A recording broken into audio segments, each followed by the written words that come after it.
सानन्दमानन्दवने वसन्तम् आनन्दकन्दं हतपापविन्दं वाराणसीनाथमनाथनाथं श्री विश्वनाथं शरणं प्रपद्ये। आज स्टेट ई कॉन्फ्रेंस का चौथा दिन है। जैसा कि आप जानते हैं कि हम लोग 25 से 2 तक का जो समय रखे हैं, इसको हम लोग बढ़ाने वाले भी हैं, क्योंकि झारखंड के प्रत्येक जिले से एक प्रभारी का हम लोग व्याख्यान कराएंगे। जिस टॉपिक पे व्याख्यान चल रहा है उसी क्रम में हम लोग आज सर को इनवाइट किए हैं। सर हमेशा ही आपको एक्टिव रहते भी हैं और विद्यालय में प्रभारी भी हैं। तो आज के हमारे जो विशिष्ट वक्ता हैं वह Shri DK Shukla sir, Dinesh Kumar Shukla sir. आप प्रधानाध्यापक राजकीय बुनियादी विद्यालय पोल में, सदर मेदिनीनगर में आप हैं। आपके द्वारा अनेक कार्य किए जाते हैं, जिसमें कि झारखंड राज्य विद्यालय के नेतृत्व अकादमिक कोर के आप कमेटी सदस्य भी हैं। झारखंड विद्यालय मूल्यांकन समिति के आप सदस्य भी हैं। अधिकतर ट्रेनिंग के माध्यम से भी आप शिक्षकों को हमेशा ट्रेनिंग देते रहते हैं। सभी की दृष्टि में आप प्रभारी की दृष्टि से देखें और विद्यालय की एक्टिविटी के रूप में देखें और अकादमिक कार्यों के भी देखें तो आप हमेशा एक्टिव रहते हैं। सोशल वर्क में भी आप हमेशा एक्टिव रहते हैं।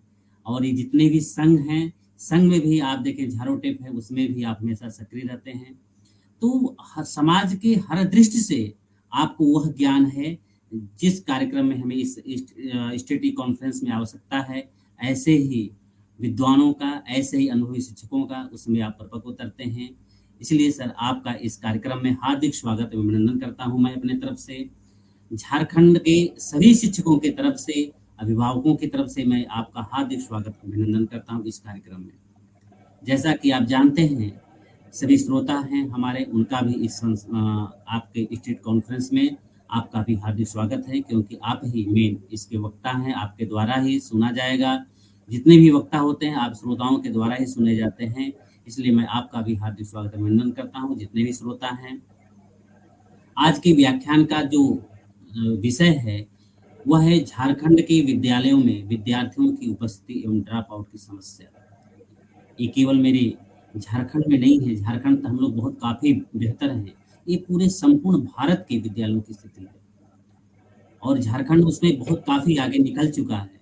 और हम लोग कितना और बेहतर कर सकते हैं कि झारखंड भारत के उस राज्य में गिनती हो जो तीसरे नंबर, पहले नंबर पे हम लोग गिनती करें, उस दिशा में हम लोग कार्य कर रहे हैं।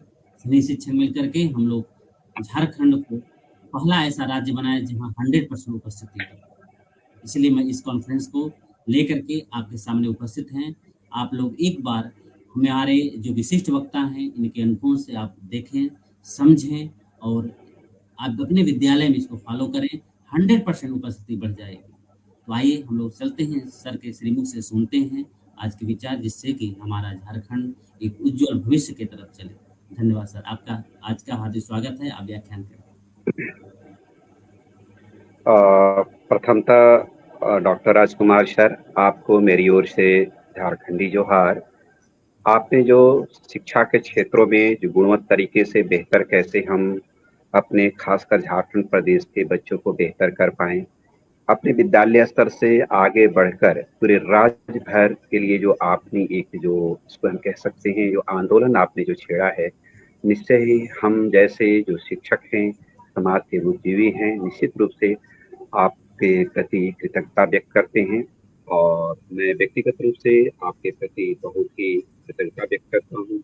आपने यह शुभ अवसर दिया जिसमें शिक्षक के रूप में, बुद्धिजीवी के रूप में यह मनन कर सके कि आखिर झारखंड जैसे प्रांत जहाँ खनिजों से, प्राकृतिक संपदाओं से भरा पूरा होने के बावजूद भी आखिर क्या कारण है कि शिक्षा के क्षेत्रों में हमारा जो साक्षरता दर है या बच्चों की जो शिक्षा होनी चाहिए कहीं हम पिछड़ रहे होते हैं।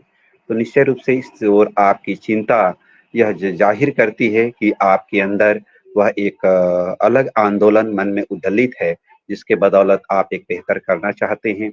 लगातार आपके प्रयास रहे हैं और मुझे आप अपने प्रयास में सहभागी बनाकर मुझे पर भी उपकार किया है। तो मैं प्रथमतः आपको बहुत बहुत हार्दिक अभिनंदन और बधाई देता हूं और साथ ही हमारे साथ जो भी सुनने वाले श्रोता या जो भी इन चीज़ों को अवलोकन करेंगे, मैं उनका भी हार्दिक अभिनंदन करता हूँ। बहुत-बहुत अभिनंदन, बहुत-बहुत जोहार।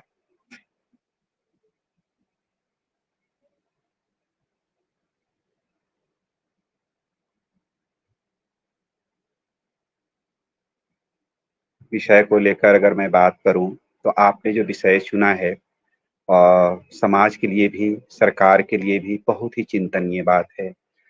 झारखंड की सबसे पहले जो हमारा सामाजिक जो सरोकार रहे हैं, जो ताना-बाना है और कुछ भौगोलिक स्थितियाँ, इन दोनों को अगर जोड़कर आप देखते हैं, तो हमारे विद्यालयों में जो बच्चे शिक्षित बच्चे के रूप में, ड्रॉप आउट बच्चे के रूप में होते हैं, उनका होना दिख जाता है।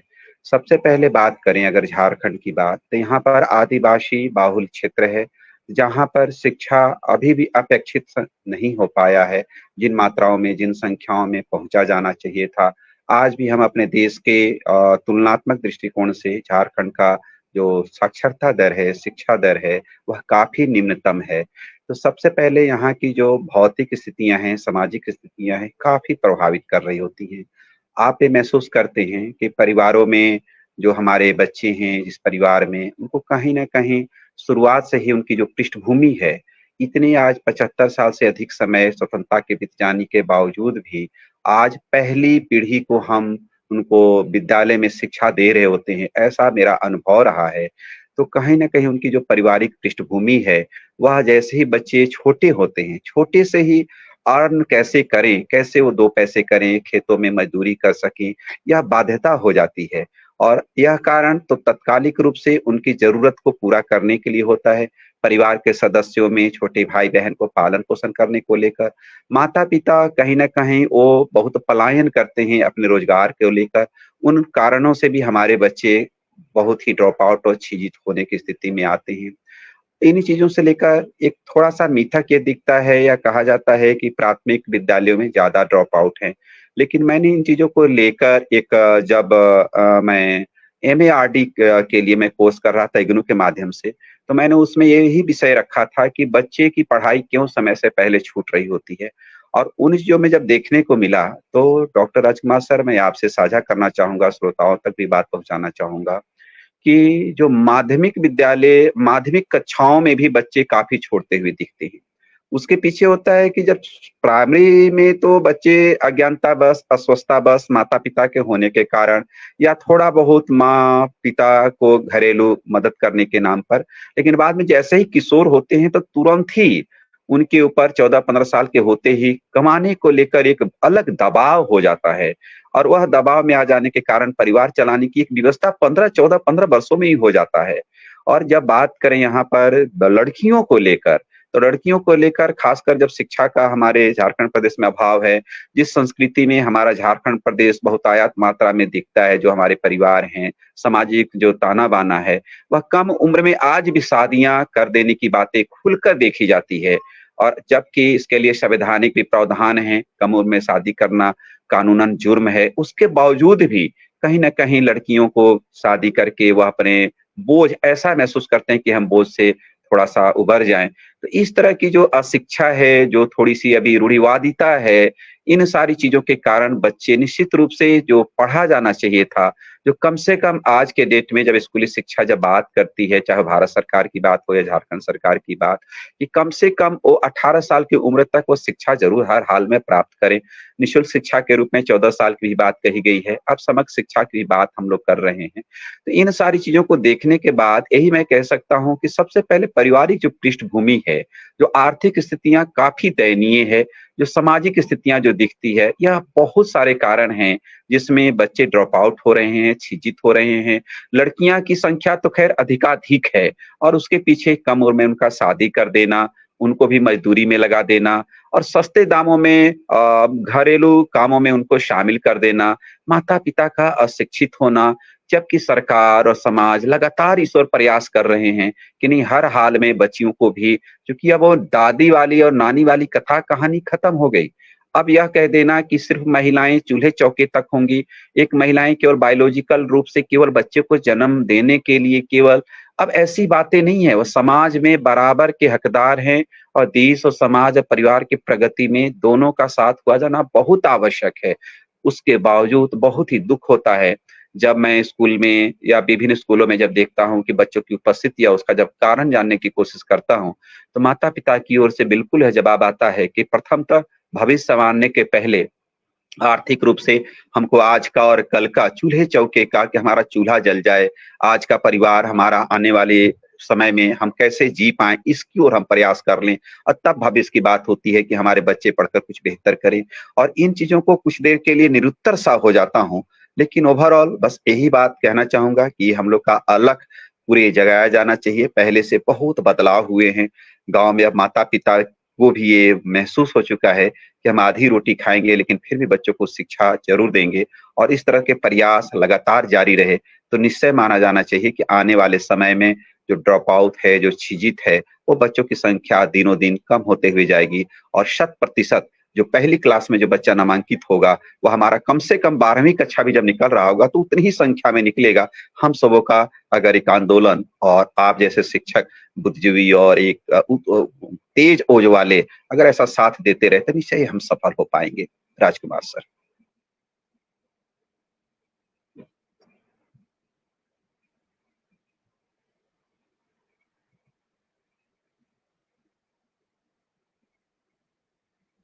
आपकी आवाज़ नहीं आ पा रही है क्या? मैं नहीं सुन पा रहा हूँ। बहुत-बहुत धन्यवाद सर। आपके जी। द्वारा जो वाणी निकली वो सही एकदम अर्थवत है। भारवी के समान एकदम पूरा अर्थवत है। एक-एक आपके शब्द में वह गहराई छिपी हुई है, जिसको चिंतन करने का, मनन करने की आवश्यकता है। और आपने जो कहा वो सही सरकार भी प्रयास कर रही है। एक देखिएगा प्रोजेक्ट इम्पैक्ट के बाद एक प्रयास कार्यक्रम सरकार ने चलाई थी। उसी को लेकर एब्सोल्युटली। के हम लोग उस प्रयास के कार्यक्रम को यदि शिक्षक हूबहू यदि उतारते हैं, प्रयास करते हैं, तो 100% हम लोग नंबर 1 राज्य बनाकर दिखा देंगे, क्योंकि संख्या हम लोग की काफ़ी बढ़ रही है। सरकार ने जो कार्य कर रहा है, उस सरकार के कार्यों से हम लोग काफ़ी प्रभावित हैं। प्रोजेक्ट इम्पैक्ट हो, प्रयास का कार्य हो, सरकार के इन कार्यों से काफ़ी विद्यालयों में सुधार हो रहा है और आप लोग जैसे वक्ता, प्रभारियों के वजह से ही आज विद्यालय भी हम लोग का चमक रहा है, जो प्रोजेक्ट इम्पैक्ट के। तो सर आपके पूरा अर्थवत आपका जो व्याख्यान रहा, इसके लिए मैं आपको साधुवाद देता हूँ और हमारे इस कार्यक्रम में भी आपका स्वागत रहा है। धन्यवाद सर। जी सर, बिल्कुल। जिस आपने जो बात किया प्रोजेक्ट इम्पैक्ट का उसको थोड़ा-सा मैं एक मिनट ज़रूर जोड़ना चाहूँगा। जी ये सर। तो मूल कारण मैंने जो चर्चा करी मूल कारण है। कुछ एक कारण यह भी है कि हमारे विद्यालय में जो ख़ासकर जब प्राइमरी कक्षाओं की बात करते हैं, तो जो आनंदमयी माहौल होने की बात होती है, कतिपय कारणों से, चाहे वह शिक्षकों की कमी रही हो या शिक्षकों के ऊपर तरह-तरह की अन्य कामों में संलिप्त किया जाना रहा हो, तो थोड़ा बच्चे को जितना मज़ा आना चाहिए शिक्षक से मिलकर, शायद उतना नहीं हो पाना भी एक प्रमुख कारण रहा है। अभी लगातार पलामू में बहुत खुशी की बात होती है कि 325 पूरे झारखंड में 325 विद्यालयों को पीएम श्री स्कूल के रूप में नामित किया गया है और जी पीएम सर। श्री स्कूल और कुछ नहीं है, नेशनल एजुकेशन पॉलिसी 2020 का एक एग्जाम्पलर स्कूल के रूप में कि सबसे पहले जी, सरकार की कोशिश रही है कि हम आदर्श संसाधन देकर इन विद्यालयों को कैसे हम बच्चों के लिए आकर्षित और आकर्षक का केंद्र बनाएं और बच्चे वहां से जुड़े और उसी क्रम में झारखंड का पलामू एक ऐसा जिला है जहाँ 26 अकेले यहाँ पर पीएमसी स्कूल के रूप में जी सर। नामित किए गए हैं और उसको लेकर प्रशिक्षक के रूप में शिक्षकों से जुड़ रहा हूँ और जो बातें आई उसमें कि जो इम्पैक्ट प्रोजेक्ट इम्पैक्ट के बाद मैंने आपने करी तो मैं थोड़ा सा उसमें कुछ जोड़ने का अपना लोग सवरण नहीं कर सका इसलिए मैं करना चाह रहा हूँ कि जब आनंदमयी माहौल तरीके से बच्चों का जो वेलकम शिक्षक जब कर रहे हैं तिलक चंदन लगाकर अपने भारतीय जी, पुरातन जो जी, चबैता रही है बच्चे इतना जी, हर्षोल्लास के साथ खुशी खुशी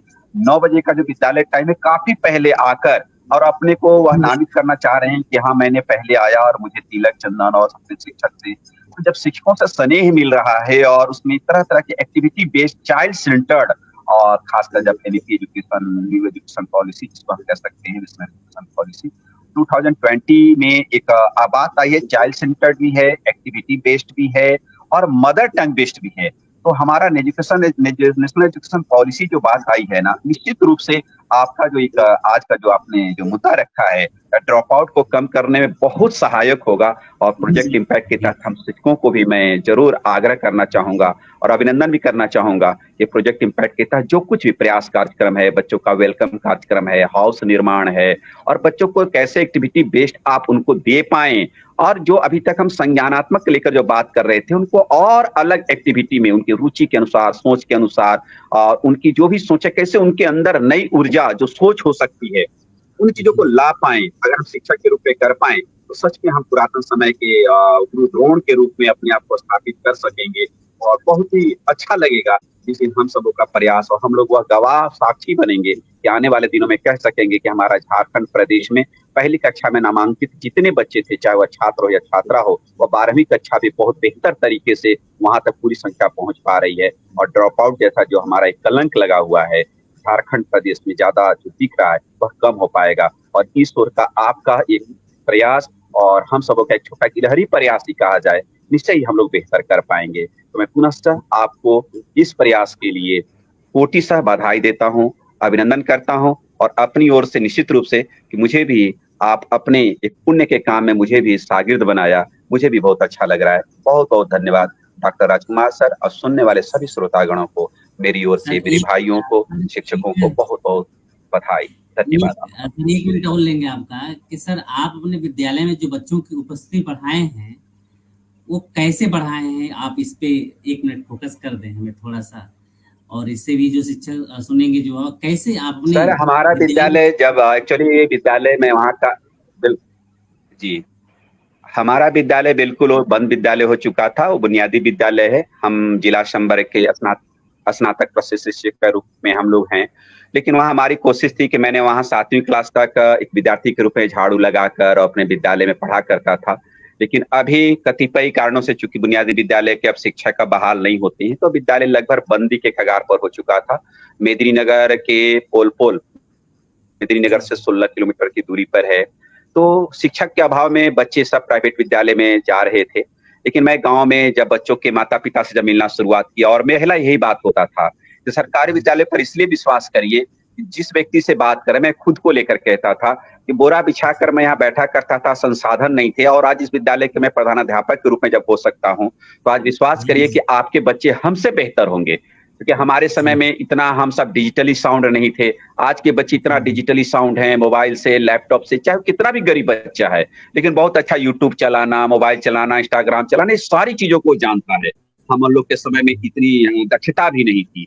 और सौभाग्य की बात है कि अभी के जो शिक्षक, पहले के भी शिक्षक बहुत नैतिकवान थे, लेकिन कहीं ना कहीं डिजिटली उतनी संसाधन नहीं थे। आज के समय में आप जैसे मेधावी और ओज वाले शिक्षक लगभग हर एक जगह हैं।